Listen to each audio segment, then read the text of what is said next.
Okay, so first we'll start off with what is media literacy. Now, to actually help you actually get a better understanding of this topic, I will be actually playing a video about media literacy shortly after. Then afterwards, I'll have a set of questions to actually gauge your understanding.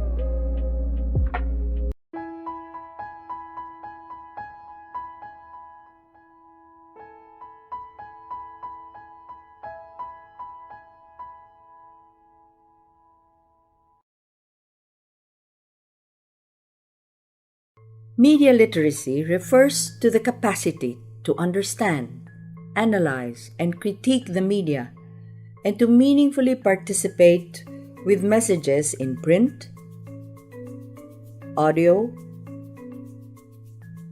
video, and or internet discourse. Why be media literate? The prevalence and influence of the media make it a necessary part of 21st century education.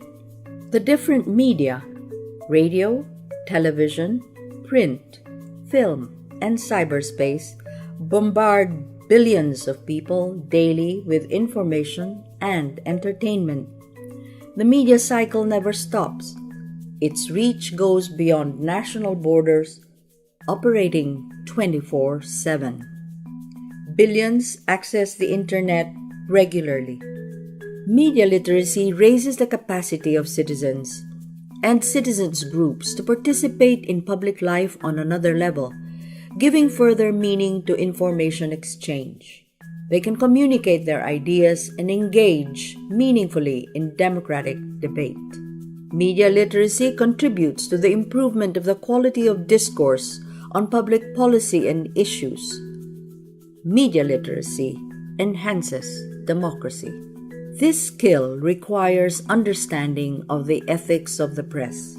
For example, the values and standards of the news media as providers of information, analysis, and opinion, and the different standards that apply to entertainment media. With this skill, individuals can appreciate the different purposes that media have in human development.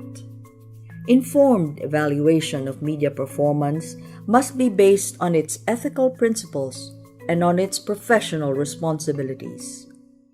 Holding the news media to their own standards is possible only when the public knows what the media do and how they do it.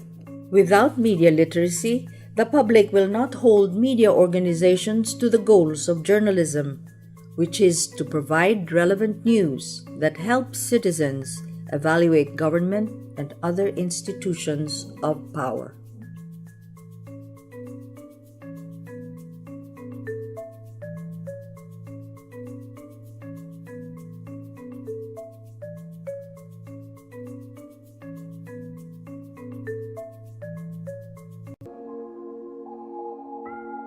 Questions: 1. What is media literacy? And 2. How important is it in your daily life as a citizen of the 21st century? Now, for this particular case, I will want you to either send me directly via messenger your answers to these two particular questions, or you can just instead write it down on a sheet of yellow bond paper or yellow pad paper, and then actually pass it to me together with the other answer sheets. Okay. So I'm gonna give you time to actually copy these questions. And next slide. First and foremost, we'll start off with a pretest so that I could gauge your understanding of at least what we might be tackling this topic. So first and foremost, 1. The writer provides inaccurate information regarding the sources, making it impossible to find them. Is this A, a misinformer, B, the resourceful citer, C, the perfect rhyme, or D, the self-stealer?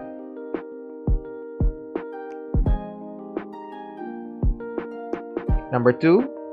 The writer borrows generously from his or her previous work.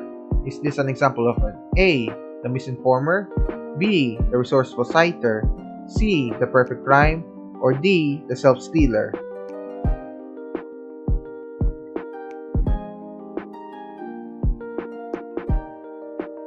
Okay, last question. Number three, the writer properly cites all sources, paraphrasing and using quotations appropriately. Is this A, the misinformer, B, the resourceful citer, C, the perfect rhyme, or D, the self-stealer?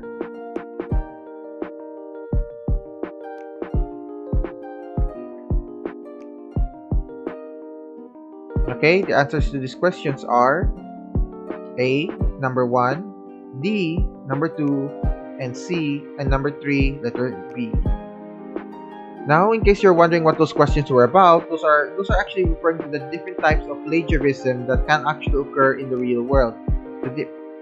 Now, plagiarism is a topic we will be tackling later on this lesson, but do know that what we actually were tackling a while ago were the different ways of how you could plagiarize a particular piece of work. So make sure to keep that in mind, because especially when you're going to be heading towards college and you're going to be writing thesis papers, you're going to need to know how to properly cite a piece of work so that you can avoid plagiarism and avoid also long hours of having to redo your work after submitting it to the teacher, only for it to be sent back to you and told that you actually need to redo it due to the fact that their plagiarism machine detected that it was plagiarized. Just speaking from experience here. Okay, next, concerning media literacy. Media literacy, a lot of what we consider everyday media culture is built on this kind of casual information and content sharing. Think of sharing videos, sharing photos that you see on Facebook, or probably looking for probably discovering a nice photo online that you decide to post and share on your Facebook feed or your Twitter, etc. The media information age, especially the internet, gave tons of people access to tools for communication and media creation, but also opened up many legal loopholes and ethical challenges. Now, these particular legal loopholes and ethical challenges, we'll be tackling that later on in this lesson. But it's very important to note, I'm pretty certain you're aware, that the media and information age, especially the internet, has given you huge access to a lot of information present. Most especially when it comes to actually conducting many of these modular lesson plans.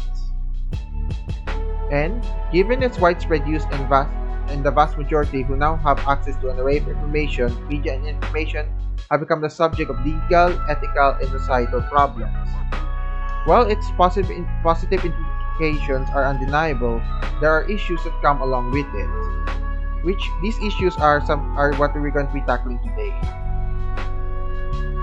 Intellectual property. This concerns copyright, a legal device that gives the creator of a literary, artistic, musical, or other creative work the sole right to publish and sell that work.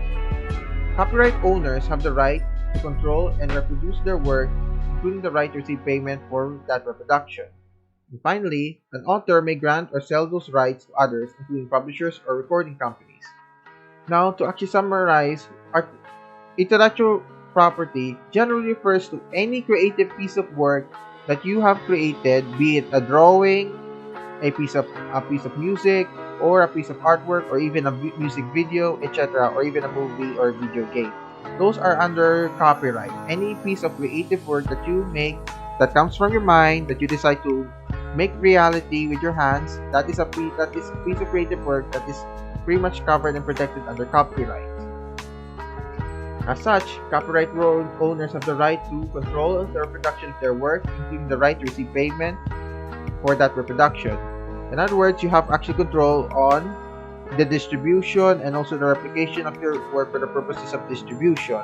This will allow you to ensure that people cannot actually either claim the work as their own, or that people cannot start selling copies of your work without at least, on the contrary, getting permission from you or giving royalties or compensation to you.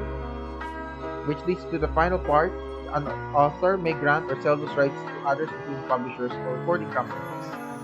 In the case of publishers or recording companies, think of books that you've read or music that you've heard. Those are published and distributed by recording companies and book publishers.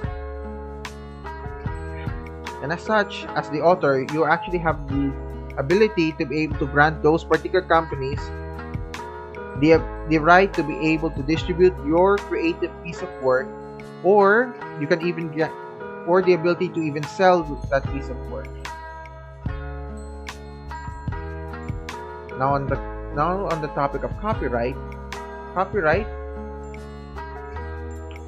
is the legal device that gives the creator of a literary, artistic, musical, or other creative work the sole right to publish and sell that work. Copyright owners have the right to control the reproduction of their work, including the right to receive payment for that reproduction. An author may grant or sell those rights to others, including publishers or recording companies. And finally, this is the unique thing that's been added, violation of that copyright is called infringement. So whenever you hear the word or on the news media of how X person or Y person has infringed the creative work of another person, it means that they have violated the copyright of that particular person. And by violating copyright, they could either made a reproduction of their work that the original author did not authorize, or they're making profit off of their work without consent from the original author, or compensation to the author. So here we have a table covering the Republic Act 8293, or the Intellectual Property Code of the Philippines. This actually covers the copyright, what actually is covered under copyright. So in this case, we see that it covers literary works, art, photographic work, audiovisual work, sound recording, broadcast recording, trademark, and invention patent. So to start off, literary works could basically refer to any single book that you have ever read, any single book that has been published by a publisher, such as those Wattpad books that have been published in National Bookstore, etc. Next is art, which refers to any painting that you've seen, or also in this digital age, digital images, or photographs. Which then you have audiovisual work, sound recording. In this case, this can be music that you've recorded or composed, and broadcast recording. This refers to radio broadcast or television broadcast.